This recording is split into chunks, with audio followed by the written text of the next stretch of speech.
Hello friends, welcome back to YouTube channel economics आसान है। Guys, आज हम माइक्रो इकोनॉमिक्स का चैप्टर नंबर 1 इंट्रोडक्शन को कंटिन्यू कर रहे हैं। आज की क्लास में डिटेल में डिस्कस करेंगे कि माइक्रो इकोनॉमिक्स और मैक्रो इकोनॉमिक्स में क्या डिफरेंस है। विद बेसिस हम इसको डिस्कस करने वाले हैं। गाइस, अगर आपने हम तक फॉलो नहीं करा तो फॉलो कर सकते हो। X, Facebook, Telegram, Instagram, WhatsApp पर इनका लिंक मैं तुम्हें डिस्क्रिप्शन में दे दूंगी। स्टार्ट करते हैं आज की क्लास और देखते हैं difference between micro economics and macro economics. सबसे पहला बेस आता है हमारा मीनिंग। माइक्रो इकोनॉमिक्स का मीनिंग क्या है? Studies the behavior of individual unit of an economy. Microeconomics, I stands for individual. तो microeconomics में इंडिविजुअल यूनिट की स्टडी करते हैं। ये हमारे ग्रीक वर्ड के माइक्रो से डिराइव हुआ, जिसका मतलब है स्मॉल। स्मॉल लेवल पे स्टडी करते हैं, इंडिविजुअल लेवल पे स्टडी करते हैं। वही हम बात करें मैक्रो इकोनॉमिक्स की, तो मैक्रो इकोनॉमिक्स का मीनिंग क्या है? Studies the behaviour of aggregates of the economy as a whole.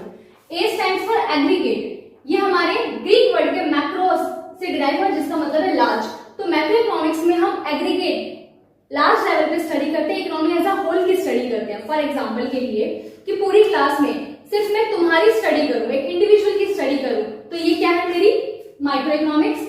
और अगर मैं पूरी क्लास की स्टडी करूं, एग्रीगेट एज अ होल की स्टडी कर रही हूं, तो वो मेरा क्या कहलाएगा? Macro economics.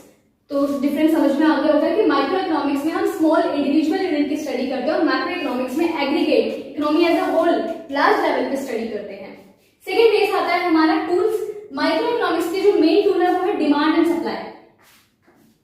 देखो, ये हमारा होता है डिमांड कर्व और ये होता है सप्लाई कर्व। अब ये डिमांड कर्व ऐसा क्यों बनता है, सप्लाई कर्व ऐसा क्यों बनता है, ये तो हम आने वाली क्लासेस में पढ़ेंगे। पर जहां पर डिमांड कर्व और सप्लाई कर्व मीट कर जाते हैं, वो हमारा इक्विलिब्रियम प्राइस और इक्विलिब्रियम क्वांटिटी डिटरमाइन हो जाती है।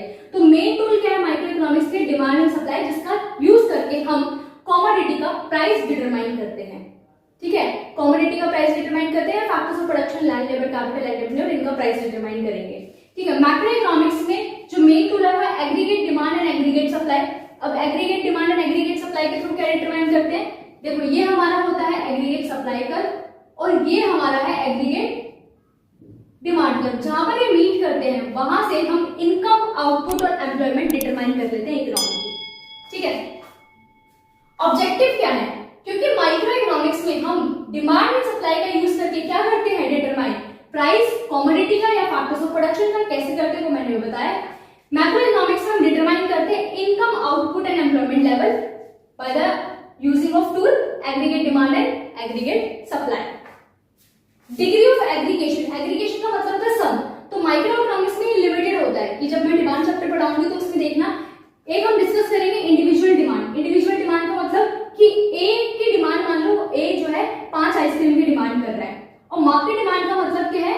Sum of individuals demand. For example, A जो है 5 आइसक्रीम डिमांड कर रहा है, बी जो है 6 आइसक्रीम डिमांड कर रहा है और सी जो है 4 आइसक्रीम डिमांड कर रहा है। तो टोटल कितनी डिमांड हो गई हमारी? 15 आइसक्रीम की। तो मार्केट डिमांड है। तो यहाँ पे हमने सिर्फ 3 कंज्यूमर का एग्रीगेशन करा। ठीक है, 4 का एग्रीगेशन कर लेंगे। यहाँ पर लिमिटेड एग्रीगेशन है, लिमिटेड सम करेंगे। बट जब हम मैक्रो इकोनॉमिक्स की बात करें तो यहाँ पे तो हाईएस्ट लेवल का एग्रीगेशन होता है। जब मैं बात करूँ एग्रीगेट डिमांड की, तो पूरी एंटायर इकोनॉमी की डिमांड की बात कर रही हूँ। जब एग्रीगेट सप्लाई की बात करें तो पूरी एंटायर इकोनॉमी में कितनी सप्लाई हो रही है वो बात करते हैं। यहाँ पर हम देख लेंगे इंडिविजुअल फर्म कितनी सप्लाई कर रही है।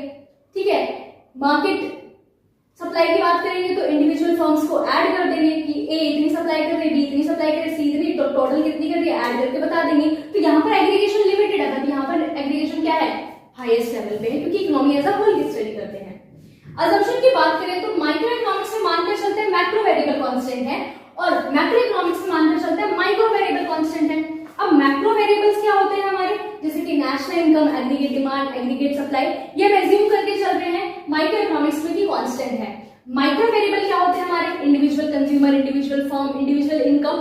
तो मैक्रो इकोनॉमिक्स में मानकर चलते हैं कि ये हमारे कांस्टेंट है।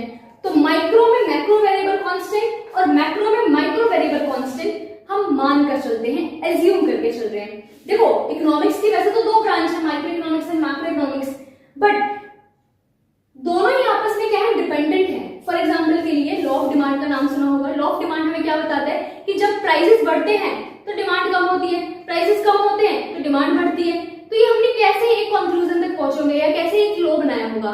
हमने इंडिविजुअल्स को स्टडी करा होगा, एग्रीगेट लेवल पर स्टडी करा होगा, तभी तो हम एक लॉ पर पहुंचे। ठीक है, तो कहीं ना कहीं हम कह सकते हैं कि माइक्रो इकोनॉमिक्स मैक्रो इकोनॉमिक्स पर डिपेंडेंट है। क्योंकि जो लॉ ऑफ डिमांड निकल के आया है वो एग्रीगेट ऑफ इंडिविजुअल की स्टडी करके तो निकल के आया है ना। वही हम बात करें मैक्रो इकोनॉमिक्स की, for example national income. National income क्या होती है? सभी इंडिविजुअल्स की इनकम को ऐड कर दो तो नेशनल इनकम। अब इंडिविजुअल इनकम क्या होती है? माइक्रो। तो मैक्रो इकोनॉमिक्स माइक्रो इकोनॉमिक्स पर डिपेंड करता है। तो दोनों ही ब्रांचेस आपस में डिपेंडेंट है, तो सेपरेशन नहीं है इतना, बट हम इजीली स्टडी कर सके तो इसलिए दो ब्रांच बना दी गई है कि हम माइक्रो में इंडिविजुअल की स्टडी करेंगे और मैक्रो में हम लार्ज की स्टडी करेंगे, एग्रीगेट की स्टडी करेंगे, बस इतना ही है। ठीक है। अगर के माइक्रो इकोनॉमिक्स को हम प्राइस थ्योरी बोलते हैं क्योंकि डिमांड एंड सप्लाई का यूज करके हम क्या डिटरमाइन करते हैं? कमोडिटी का प्राइस। और मैक्रो इकोनॉमिक्स को हम इनकम एम्प्लॉयमेंट थ्योरी बोलते हैं क्योंकि aggregate demand and aggregate supply का यूज करके हम क्या कर रहे हैं? Income, output and employment determine कर रहे हैं। एग्जांपल देखो, एग्जांपल क्या है माइक्रो इकोनॉमिक्स का? Individual income. इंडिविजुअल की स्टडी करते हैं तो इंडिविजुअल की इनकम कितनी है? इंडिविजुअल कंज्यूमर की स्टडी कर रहे हैं, इंडिविजुअल प्रोड्यूसर की स्टडी कर रहे हैं। तो माइक्रो इकोनॉमिक्स में इंडिविजुअल स्मॉल की स्टडी करते हैं। मैक्रो इकोनॉमिक्स में हम aggregate economy as a whole की स्टडी करते हैं और कुछ प्रॉब्लम्स पे डिस्कस करते हैं, जैसे कि नेशनल इनकम, पूरी नेशन की कितनी इनकम है? एग्रीगेट सप्लाई, पूरी एंटायर इकोनॉमी कितनी डिमांड है? एग्रीगेट सप्लाई, पूरी एंटायर इकोनॉमी कितनी सप्लाई हो रही है?